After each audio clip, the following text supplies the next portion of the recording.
Boa tarde, presidente. Boa tarde, demais deputados. Hoje que me traz aqui na tribuna, infelizmente, foi um fato negativo que aconteceu comigo no domingo da semana passada, dia 24 de maio. O colunista Gilson Monteiro, do jornal O Globo, de forma descuidada, publicou notícias falsas e graves sobre a minha pessoa e sobre a minha conduta.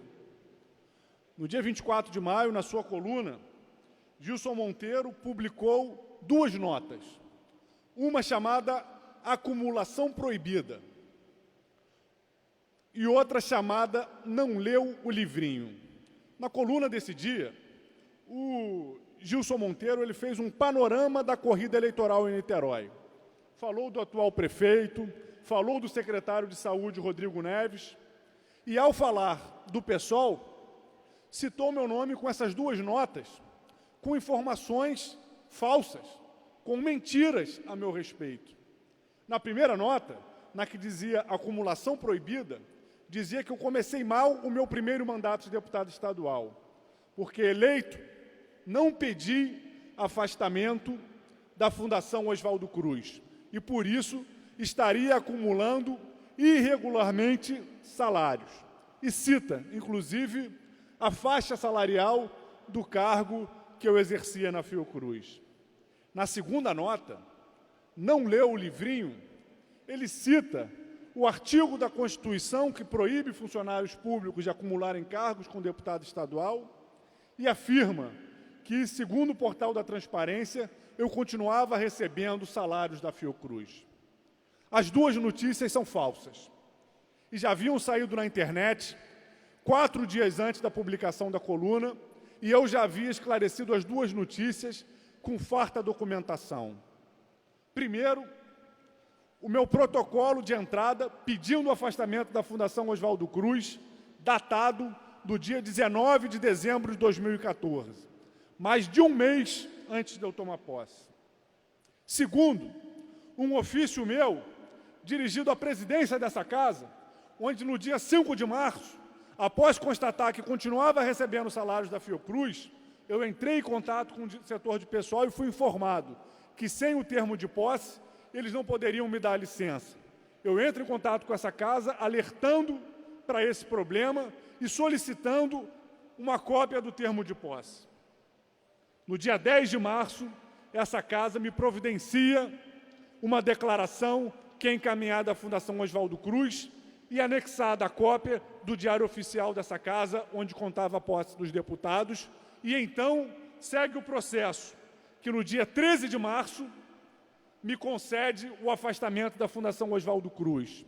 Infelizmente, ainda não há tempo para que eu fosse retirado da folha de pagamento do mês de março. Por isso, eu recebi os meses de fevereiro e março, como é normal em qualquer processo de afastamento no serviço público. Enquanto o processo não termina, o servidor público recebe e depois tem que ressarcir os cofres públicos do dinheiro recebido. E na data de 13 de março, então, é aberto o processo para que eu possa ressarcir a Fiocruz. Ah, mas por que a Fiocruz não te permitiu que ressarcisse os valores antecipadamente? Porque enquanto eu não fosse afastado, definitivamente, não poderia ser calculado o valor do ressarcimento, o que só poderia ser feito após o meu afastamento completo, que se deu no dia 13 de março, quando então se abre o processo do meu ressarcimento. Esse processo do meu ressarcimento foi concluído no dia 14 de maio. E no dia 14 de maio, a Fiocruz calculou quanto eu deveria ressarcir e gerou um boleto. No dia 18 de maio, o setor de pessoal da Fiocruz, a DIRE, como é chamada, notificou a minha unidade de origem para que me informasse que o cálculo estava feito e que eu poderia efetuar o pagamento, dividindo em 10 vezes ou pagando à vista. Eu não fui notificado pela Fiocruz, mas, em decorrência da denúncia na internet, eu fui até a Fiocruz e tirei cópia do documento, do processo, inteiro o teor do meu processo. E por que o colunista publicou essas informações inverídicas sobre mim. Eu sou a favor da livre imprensa, especialmente a imprensa escrita, não deve ter nenhum tipo de censura ou regulação, porque não se trata de uma concessão pública.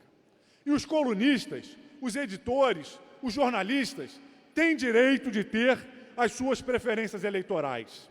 Mas o bom jornalismo prega que nenhum jornalista pode faltar com a verdade, que nenhum jornalista pode levantar uma acusação dessa gravidade, reiterando na sua coluna por 2 vezes que eu estaria supostamente com uma conduta ilícita, sem apurar os fatos. O que o jornalismo mal feito desse colunista fez?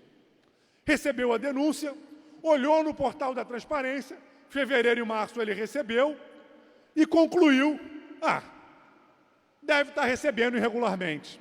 Não me consultou, não consultou a Fiocruz e afirmou categoricamente que eu havia esquecido de pedir licença, ou seja, que eu não havia me licenciado e que eu continuava recebendo.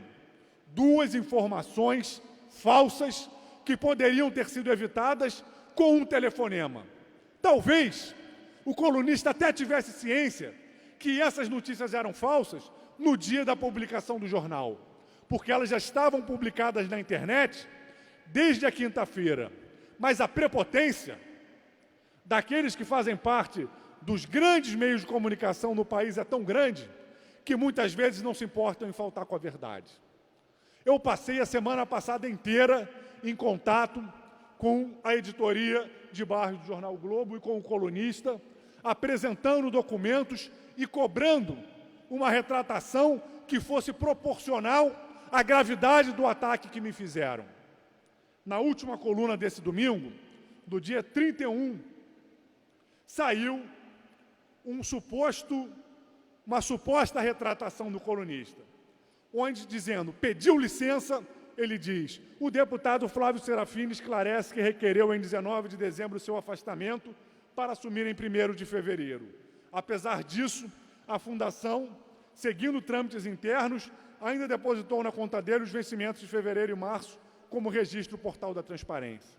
E na nota seguinte ele diz, e paga à vista. Somente em 18 de maio, segundo o Serafini, o setor da Fiocruz definiu a forma de ressarcimento e o valor a lhe ser devolvido. Apesar de lhe ser facultado por lei parcelar a reposição do dinheiro depositado em sua conta, quando já estava de licença, prefere pagar tudo de uma vez.